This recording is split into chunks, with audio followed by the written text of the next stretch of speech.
Hello किए कहते कौटू कहते आज्ञा नमस्कार मु विजय कुमार लेंका बड़म्बा बांगेर सिंगा कटक कहूँ। नमस्कार लेंका बाबू केमती अच्छी भल अच्छे आज्ञा। अच्छा हेलो श्रोता बंधुर एक नियारा कार्यक्रम को आपन को स्वागत। हेलो श्रोता बंधुर एक स्वतंत्र अध्याय चली वर्तमान आस बुली जिबा रेडियो मेला। आज्ञा तो आपन आसुचंती रेडियो मेला? हाँ आज्ञा। अच्छा आगुर चिंता करिछि बहुत थर जिबा पे मनस्थ करथिले मते जाई पारनी किंतु एथर निश्चिंत 13 तारिख निश्चय जीवी। अच्छा खूब सुंदर कथा आमे भी अपेक्षा करिथु आपण आसंतु आपण एका आसंतु नहीं आपण सपरिवार एवं बंधु परिजन मानकु नहीं आसंतु। आज्ञा रेडियो मेला अंतर्जातीय रेडियो मेला 2024 पंचकला मंडप भुवनेश्वर ठारे आयोजन करा जाउछि। आउटरीच रो संस्थार जो मुख्य अछंती सुब्रत कुमार पति विभिन्न प्रकार कार्यक्रम रखिछंती। रेडियो मेला रे विभिन्न प्रकार नुआ पुराना रेडियो देखिबा सहित जदि पुराना रेडियो आपनकर अछि रिपेयर करिबा पई त निहाती नै कि आसंतु जहा कि बिना मूल्य रे ए सुविधा जोगे दिया जाउछि जे आपनकर रेडियो टिके रिपेयर करि दिया जिवो। अच्छा लेंका बाबू कौन करती आपन व्यक्तिगत जीवन एवं परिवार किए किए रहती से विषय टिके कहतु। आज्ञा मो मो माने फोटोग्राफर आज्ञा। आज्ञा आउ ता सतरे भी बिलबाड़ी टिके जमबाड़ी देखा छुआ करछि। आउ परिवार कहले मु मो स्त्री दीटा झियो गोटे पुओ आउ समस्ते एते अछु आउ। खूब सुंदर परिवार आमे प्रार्थना करिवु जगन्नाथक आशीर्वाद सब बेले आपन परिवार ऊपर थाउ सुख शांति समृद्धि रे सब बेले भरी रहू घर। तो रेडियो सुनती आपन सब बेले? आज्ञा आज्ञा आज्ञा कौन कौन कार्यक्रम पिला दिन शुणुची जेते बेले पाखापाखि 85 84 रु जेते आम घर को गोटे से समय पायोनियर गोटे रेडियो आसला काठ बाक्स रे आज्ञा जेजेबापा आनी से समय आज्ञा रेडियो सहित मोर परिचित। खूब सुंदर रेडियो शुणु आज्ञा रेडियो सहित शुणे चिठी पत्र दिया नियाज करे 90 92 95 मसीहा जाए रेडियो सहित बहुत उत्पोध भाव जड़ित थिलु।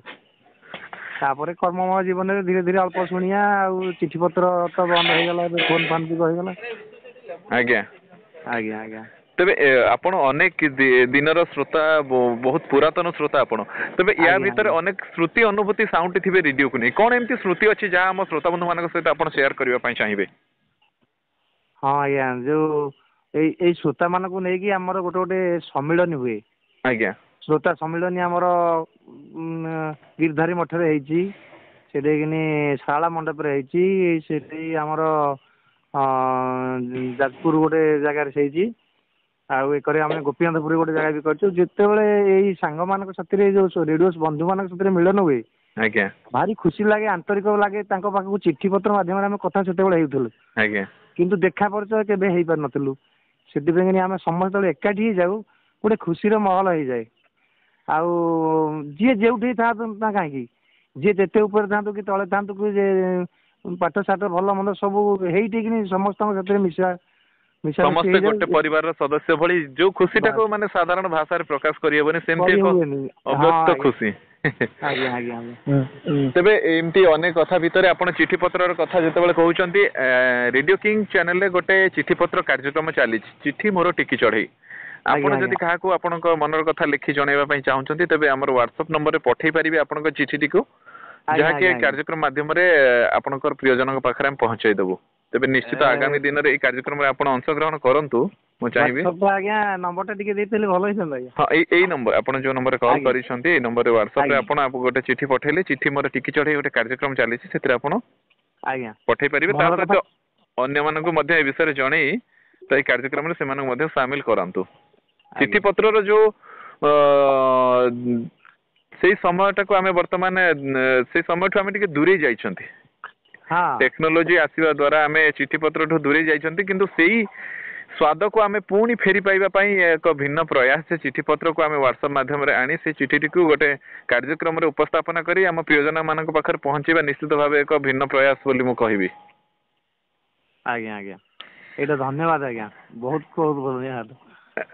बढ़िया कार्यक्रम रेडियो करिछि हम पई जहा हम मनर कथा को आमे का पाखरे प्रकाश करबोन काहे किए कोठी जाई रहिसंती कि को बाटे रहिसंती कार भी साथी रे देखा ही पाउनी कि केही आसी पाउ नांती जदि को व्हाट्सएप माध्यम रे ई कथाटी समस्त पाखरे पहुंची परिबो ତାହେଲେ ବହୁତ ବହୁତ ଧନ୍ୟବାଦ ଆଜ୍ଞା। ନିଶ୍ଚିତ ଚିଠି ମୋର ଟିକି ଚଢ଼େଇ କାର୍ଯ୍ୟକ୍ରମଟି ଚାଲିଛି, ଅନ୍ୟମାନେ ମଧ୍ୟ ଏଥିରେ ଭାଗ ନେଉଛନ୍ତି, ଆପଣ ଭାଗ ଦିଅନ୍ତୁ। ଆମେ ଆପଣଙ୍କର ଚିଠିଟିକୁ ସ୍ଥାନ ଦେବୁ ଏବଂ ଆଗାମୀ ଦିନରେ ଆପଣ ଚିଠିଟି ଆପଣ ପ୍ରିୟଜନଙ୍କ ପାଖରେ ନିଶ୍ଚୟ ପହଞ୍ଚିବ। ତେବେ ରେଡିଓ ଆପଣ ଯୋଉ ରଖିଛନ୍ତି ପାଖରେ କୋଉ ରେଡିଓ ସବୁ ରଖିଛନ୍ତି? ସେ ସମୟରେ ଆମର ଥିଲା ସେଇ ଯୋଉ ପାୟୋନିୟର ରେଡିଓଟି ଥିଲା ମୋର କାଠ ବାକ୍ସରେ ଡବଲରେ, ସେଥିରେ medium short with short medium ଥିଲା। ତାପରେ ମୁଁ ଗୋଟେ 10 ବ୍ୟାଣ୍ଡ ରେଡିଓଟି ଆଣିଥିଲି, ଯୋଉଥିରେ କି ଚ୍ୟାନେଲ DD1 DD2 ଥିଲା। ଆଉ ସେଇଠିକି ମୋର ପୁରା ଛୋଟ ପୋର୍ଟେବଲ ରେଡିଓ, ସିଏ ପକେଟରେ ପାଖରେ ଯେକୌଣସି ଜାଗାକୁ ବି ମୁଁ ନେଇକି ଯାଇପାରୁଥିଲି। ଆଚ୍ଛା, ଆମେ ଚାହିଁବୁ ରେଡିଓ ମେଳାକୁ ଆପଣ ଆପଣଙ୍କ ରେଡିଓ ସହିତ ଆସନ୍ତୁ, ରେଡିଓ ଧରିକି ଆସନ୍ତୁ। ସମସ୍ତେ ଗୋଟେ ଗୋଟେ ରେଡିଓ ଧରି ଆମେ ଯେତେବେଳେ ଫଟୋ ଉଠେଇବା, ଆଉ ସେ ଫଟୋଟି ଉତ୍ତୋଳନ କରିବେ ଆପଣ, କାହିଁକି ନା ଯେହେତୁ ଆପଣ ଫଟୋ ଉଠେଇବା ପାଇଁ ନିଶ୍ଚିନ୍ତ ନିଶ୍ଚିନ୍ତ ଆଜ୍ଞା ଆଜ୍ଞା ଆଜ୍ଞା ଫଟୋ ନିଶ୍ଚିନ୍ତ ଉଠେଇବା ଆଜ୍ଞା, କ୍ୟାମେରା ନେଇକି ନିଶ୍ଚୟ ସାଥିରେ ଯିବି। ନିହାତି ନିହାତି ମୁଁ ଚାହିଁବି ଆପଣଙ୍କ ସହିତ ସେଇ ଛବିଟିକୁ ଆମେ ସେଇ ମୁହୂର୍ତ୍ତଟାକୁ କଏଦ କରିବା ପାଇଁ। ତେବେ ଆପଣଙ୍କର ବହୁମୂଲ୍ୟ ସମୟ ଆମ ସହିତ ଦେଇଛନ୍ତି, ଆମେ ଅପେକ୍ଷା କରିବୁ। ରେଡିଓ ମେଳା ଫେବୃଆରୀ 13 ଏବଂ 14 ତାରିଖ 2 ଦିନ ଧରି ଭଞ୍ଜକଳା ମଣ୍ଡପ ଠାରେ ଆପଣ ନିଶ୍ଚୟ ଆସନ୍ତୁ। ଆପଣଙ୍କ ସପରିବାର ଏବଂ ପ୍ରିୟ ବନ୍ଧୁ ପରିଜନକୁ ନେଇ ଆସନ୍ତୁ, ସେଇଠାରେ ଭେଟ ହବା, ଅନେକ ସ୍ମୃତି ଅନୁଭୂତି ବାଣ୍ଟିବା, ମିଠା ମୁହୂର୍ତ୍ତ ସବୁକୁ ସାଉଁଟିବା। ସେ ପର୍ଯ୍ୟନ୍ତ ଆପଣଙ୍କ ଠାରୁ ବିଦାୟ ନେଉଛି। ଜଗନ୍ନାଥଙ୍କ କୃପାରୁ ଭଲରେ ଥାନ୍ତୁ। ଜୟ ଜଗନ୍ନାଥ, ନମସ୍କାର। ନମସ୍କାର।